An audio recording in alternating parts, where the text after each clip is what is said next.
Hi Leo, welcome to January 2021. It's quite a month. The first month of the year, astrologically speaking, pretty tense. A bit of stuff going on, especially for the fixed signs, especially for yourself. The full moon this month is in your sign. Your sign. It's your annual full moon. And there's a bit of tension going on with this one. You know, with Mars being in Taurus, Uranus being in Taurus, it's not the most comfortable connection, and yet through the squares in astrology, we grow the most. And so this full moon is in a bit of tension with your career to push you in terms of your public image, in terms of your reputation, in terms of your long-term aspirations, and really see what is working for you and what's not. And to take a little bit of control back there, to take a little bit of control back of the way that you believe that you're perceived, to take a little bit of control back on the way you deserve to be respected and deserve to be treated. It's your spotlight. What are you going to do with it? Of course, your annual full moon, though, can illuminate quite a lot of emotions within you and what you're feeling. What you're feeling about yourself, what you're feeling about the direction you're going in, what you're feeling about in terms of how much freedom you have to be yourself in your relationships, in your career, how much freedom you have to be yourself with your family even, and in your partnerships. In general, whether they're business, whether they're romantic, whatever it is, there's a lot of focus there for you at the moment. And sometimes it's good to have a little bit of a look. But what I will say, though, is that there's a bit of tension that can be quite explosive, because Uranus obviously is an energy that is very shocking. And so when it's coming in with your emotions, it basically means that you could surprise people with how much you've maybe got stored up underneath there. Before that point, though, there is a new moon in Capricorn, and it's going to be conjunct Pluto. That's on the 13th. For you, that is a brand new start in work. And so overall, Leo, January is a big month to ask questions to yourself about your career direction. I don't care what age you are, it's absolutely normal to change career direction in your 20s, in your 30s, in your 40s, in your 50s, whatever it is. If you're maybe thinking this is the time to retire, that's up to you. Whatever this is to do with your future, it should be your decision. Seven of Swords. The Seven of Swords has come up for you a bit, and I always find it comes up when we're talking about career.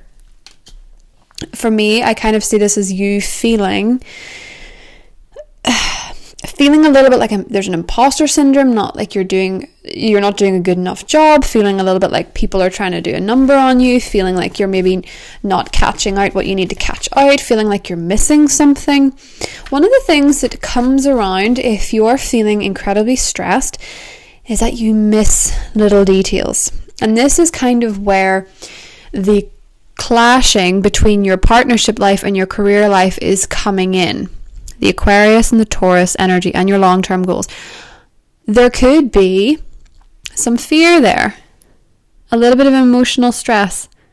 Fear of missing something. Fear of being deceived even. You know, that happens to people a lot when they've been burned before. Once bitten, twice shy. Fear of being overlooked. Oh. Yeah. Seven of Cups, Four of Swords, Page of Cups.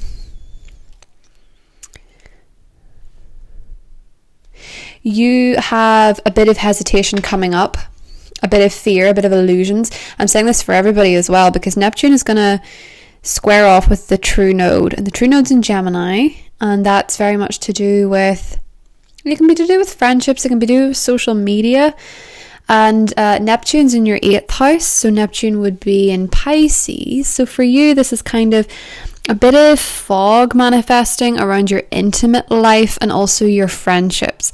This can make you very mistrustful, okay? This can make you very unsure, very uncertain. See if you have any really strong pangs of jealousy, of fear, of upset.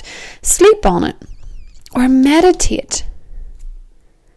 Something to do with relaxing, something to do with slowing down for a moment. Because you can do a lot of damage when you're hyped, thanks to Uranus. I'm going to give you a couple more cards because it's your full moon month. There's a lot of focus on work. There's actually so much astrological activity this month, it's already giving me a headache. So I am a fixed sign, so I'm just thinking, ugh. And obviously, if you're part of this channel for a long time, I'm typically very, very positive, and I do think there's a lot of breakthroughs coming for people this month. But it doesn't mean it's not going to give you a little bit of a headache at times, and that's okay. Not all of the year can be perfect. And last year was such a, I don't know, a dumpster fire. I don't know what the proper word is to call it. It was a lot, and January is a lot. I have to say it, but after January, whee! The astrology gets so much better. I'm not saying life's going to go straight back to normal, because it never will, but in terms of the good vibes, the energies start to improve a lot in 2021. 2020 was never going to be easy. But for you, my dear Leo, you're feeling just a little bit unsure of your long-term credentials here. In terms of your... Yeah, okay, I get it. 5 of Pentacles. There's a lot of money worries for some of you. 4 of Wands, the Star, and the Ace of Swords. Beautiful. Okay. So, let's work through the icky stuff. A lot of you, whenever there comes up a conversation about your future, about career, you still have that programming where you feel that you have to work exceptionally hard. There's a conditioning element to this with Uranus, and this is particularly true with Leo rising, but with Uranus being in Taurus, you're pushed to break free of all the shackles, all the limitations, and all the definitions, particularly on a societal level, of how you operate, how you are successful, how you have career success and whatnot. With Uranus in the equation, there usually is an element of breaking free, of moving forward, of not limiting yourself. But see, the more you limit yourself with Uranus, the worse it gets. All you have to do is say, okay, I'm open. See, when you feel that tension of what should I be doing, and should I be more responsible, and should this and should that and should this and should this, and what if they think this and what if the world thinks that, just say, I'm open. I'm open. What are you open to? You're open to a little bit of change if it's healthy for you. You're also open to being a bit more flexible so that the universe doesn't break you instead of bend you.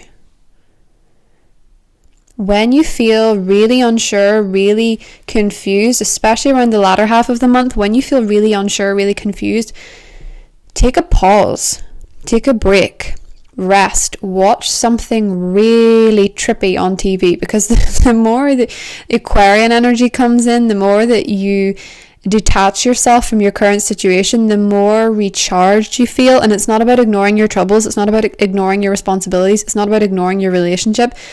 It's about just being open to something else for that moment in order to rest. Because with the Page of Cups followed by the 4 of Swords, if you can step back from situations that seem really shifty in that moment, because Neptune's causing a lot of fear for a lot of people, if you can step back from situations that just feel a bit uncertain and confusing, you can be more creative. Instead of turning that creativity into a wild imagination that really gets into your own head and gets into your own happiness. And then you start worrying about love, and then you start worrying about money, and then you start worrying about family. And maybe all those worries for you are valid at the moment, but here we have the Four of Wands, the Star, and the Ace of Swords offering you some type of hope in terms of love, in terms of family, in terms of foundation laying. The Star is about having hope. It's about having faith. It's about knowing that relationship troubles are going to be healed. That your mind can actually get you out of trouble rather than keeping you in it. Because when we have a big clash of the titans like this between an air sign and an earth sign, with an earth sign ruler and an air sign ruler matched, it's like a big cross. It's like a big buzzer that just goes ee. And we just have to think of something else. It's like when you watch that show, what is it? Family Fortunes. You know when they have to think of so they have to think of like things you fight off at Christmas, and then they give a suggestion on the screen. If it's not there, it goes and they have to think of something else. Sometimes that's what this energy's like, just having to think of something else. And the way to think of something else is to be open-minded. Sure, it wasn't on the board at that moment, doesn't mean you can't think of something that is. That's what the Ace of Swords and the Star is here. You're getting a lot of clarity, a lot of truth through the Aquarian energy of just how much you want something. And how much you want something, I think it's, to be honest, I think it's to do with partnership. I think a lot of you are realizing that you really want this, or you really want something in your future, or you really want to heal something with somebody else, or you really want to trust somebody more, or you really want to talk to somebody about how you're feeling, all of which is here.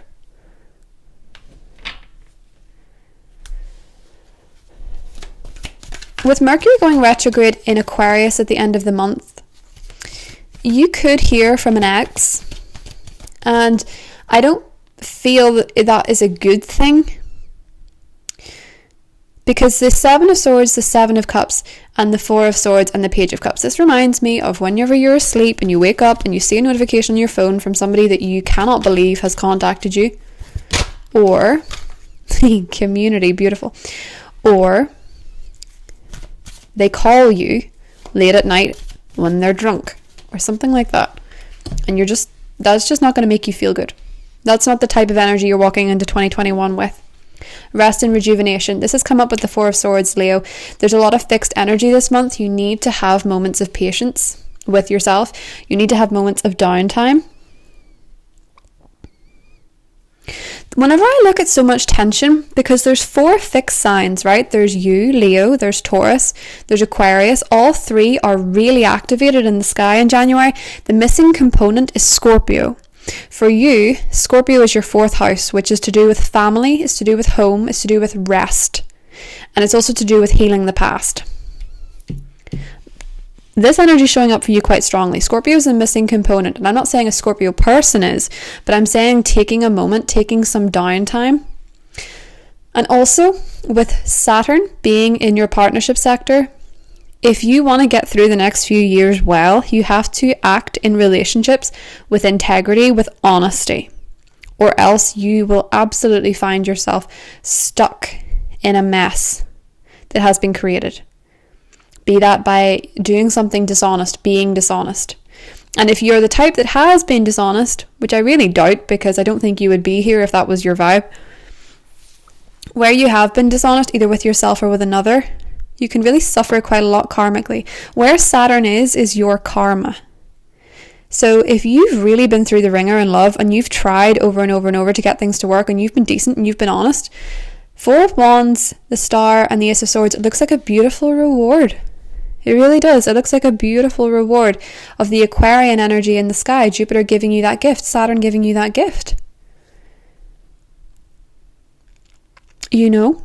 If you've been the person who's constantly been playing around or whatever this is, Saturn's like, well, you didn't appreciate it when it was there. That kind of vibe. But again, I think most of you are kind of in the category, if you're watching these, that you've maybe been more through the ringer. You maybe more so been through a lot and you're finally getting some kind of reward for it. And if it's not here right now, it's probably there by the summer. You know, by the time Jupiter has moved into Pisces, obviously Jupiter's going to move back, but by the time Jupiter's into Pisces, I think a lot of you have some kind of hope, some kind of faith, be it through a new partner, be it through a family member, be it through birth, whatever this is, be it through career. In terms of career, I think a lot of you are maybe having some degree of spotlight here when the full moon is in your sign, but you find it challenging. The star can often be a wish come true. It can often be a manifestation. With the Ace of Swords, it's a double-edged sword. Nothing, as I say, is necessarily perfect, especially not in January. But it's given you a lot of stuff to think about, a lot of tools. And there's a lot of work to be done from there. Now, with the community card, you are likely making connections through friendships and through networking. A lot of you could be spotted on LinkedIn around the full moon in your sign. A lot of you could be recruited. A lot of you could be headhunted. Mars in Taurus is giving you a lot of energy towards your career, but as I say, Four of Swords, Mars in a sign of your own modality can really burn you out. Forewarned is forearmed. I think the last time Mars would have been in a sign of your own modality would have been Aquarius, your opposite sign, and that would have been back in, I think that would have been back early on in the year of 2020. It would have been the first half of the year. I can't remember the exact dates, but I'm gonna say, I think it was March, April. I think it was March, April. It was around the time Saturn went into Aquarius anyway. So Mars and Saturn have done a little bit of a dance before. The energy is quite similar, except a little bit more awkward, because Taurus and Aquarius is fundamentally very different. So with one being your opposite sign and one being in your modality, with the star here and the Ace of Swords, there's a lot of hope and a lot of truth comes out for you this month, especially in terms of your romantic life and your future plans where you're building foundations. And if you're worried about money or work, the new moon in Capricorn, because it's in your sector of work, it's a beautiful time to manifest a new job or a new project or a new career or a new connection of some kind, okay? It's also a new moon to really look after your health and start some new health habits, because they can actually really transform you. If you start a new diet on this new moon, if you start a new health plan, it's going to give you extreme benefits. And likely because of Pluto, if it's to do with aesthetic goals, in terms of health and fitness, you could probably see results really quite quickly. You know, a real transformation. But obviously anything to do with medical, consult a doctor, not me. So, Leo, I will get into the extended reading. It's going to be linked below. We're going to get into deeper energies surrounding your love life, surrounding fire signs, water signs, air signs, and earth signs. I'm actually seeing the water signs as being quite significant. Scorpio, Cancer, Pisces as being quite significant in your reading, and Aquarius. So if this is where we part ways, I will see you soon. Have a beautiful January. Bye.